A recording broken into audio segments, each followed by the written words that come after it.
The energy bolt tore through the marketplace with a shriek that made every species within earshot freeze. Arya Ven didn't freeze. She moved. Her body collided with Corin's smaller frame, knocking the young Vraxian cub behind a Durasteel vendor stall, just as the second blast scorched the air where he'd been standing. The third bolt hit Arya square in the chest, and the world went white.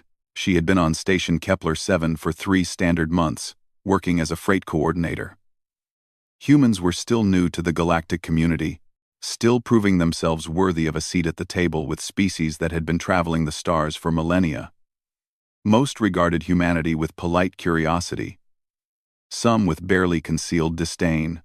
The Vraxians, apex predators from a high-gravity death world, fell into the latter category. Corin had been different. The cub had wandered into the human quarter one evening, curious and alone, his amber eyes wide with wonder at the strange two-legged beings who laughed too loud and moved with reckless confidence.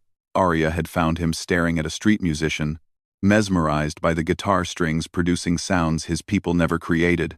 She'd bought him a protein bar from a human vendor, watched him devour it with enthusiasm despite its unsuitability for his carnivorous biology, and walked him back to the Vraxian residential sector. After that, Corin kept coming back. His parents, high-ranking members of the Vraxian sovereignty, barely noticed his absences. To them, cubs were meant to be independent, to learn through challenge and survival. But to Arya, he was just a kid who needed someone to care. When the anti-human extremists attacked the marketplace, their manifesto was clear. Humanity had no place among the stars, no right to breathe the same air as their betters. Corin had been in the wrong place at the wrong time, standing next to the human woman who'd become his unlikely friend. Arya didn't think. She just acted. Consciousness returned slowly, accompanied by a symphony of unfamiliar sensations. Her chest should have been a crater of burnt flesh and shattered bone. Instead, she felt whole. More than whole. She felt powerful. Her eyes opened to a vaulted ceiling of dark crystal that seemed to pulse with inner light. The air tasted of ozone, and something organic she couldn't identify. She was lying on something soft, too soft, and when she tried to sit up, 6 figures immediately dropped to one knee. Vraxians. All of them. Their scaled hides ranged from deep crimson to obsidian black. Their predatory frames radiating barely contained strength. Each wore ceremonial armor marked with glyphs she couldn't read, and each one looked at her with something that made her instincts scream. Reverence. What? Her voice came out stronger than expected. What happened? The largest Vraxian, a scarred male with eyes like molten gold, rose slowly. You awakened, Guardian Ven. The debt of blood has been honored. You are Corin's shield-bearer, recognized by the sovereignty itself. I don't understand. Arya swung her legs off what she now realized was an elaborate dais. Her clothes had been replaced with fitted armor of alien design, lightweight but clearly advanced. Where's Corin? Is he safe? The young prince is unharmed because of your sacrifice. The Vraxian gestured, and a holographic display materialized in the air. It showed the marketplace attack from multiple angles, showed her body taking the blast, showed Vraxian medical teams arriving within seconds. You died, protecting our future. Our med technology restored you, but the debt cannot be unmade. You are bound to him now, as our ancient laws decree. Died? The word felt surreal. I died? For 6 minutes and 42 seconds, long enough for the bond to form. Another Vraxian stepped forward. This one female with elaborate crests along her skull. In our culture, one who sacrifices themselves for a cub of royal blood becomes that cub's guardian. It is a position of immense honor and responsibility. You cannot refuse it. Arya's mind raced. This couldn't be real. She was a freight coordinator from New Seattle, not some alien warrior princess. What if I want to refuse it?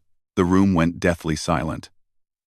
The Vraxians exchanged glances that humans had learned to recognize as their version of distress. Guardian Ven, the scarred male said carefully. You do not comprehend. The debt of blood is absolute.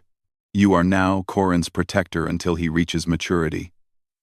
You will live in the royal household, train with our warriors, speak with his authority in matters of his safety. You have been elevated to a position that our people spend lifetimes trying to achieve. I never asked for, Guardian Arya. The voice was young, achingly familiar. Corin burst through the chamber doors, his small form moving with the inhuman speed of his species. He crashed into her, and Arya instinctively caught him, steadying them both. His amber eyes were wet, his scaled face pressed against her armored chest. They said you died, Corin whispered in perfect standard, his accent making the words harsh. They said you died for me. Arya felt something shift inside her chest, something that had nothing to do with alien technology or ancient debts. She looked down at the young Vraxian in her arms, this child she'd shared food with, told stories to, protected without thinking. I'm okay, Corin, she said softly. I'm right here. The cub pulled back, his predatory features attempting something like a human smile. You're my guardian now, my shield-bearer. You'll never leave? Arya looked around the chamber, at the Vraxian nobles watching her with expressions she was slowly learning to read. Respect, hope, and yes, perhaps a touch of fear, because she'd done something their warrior culture valued above all else. She'd proven that honor wasn't limited to species or tradition. She'd proven that humanity belonged among the stars. No, Corin, Arya said, making her decision. I won't leave.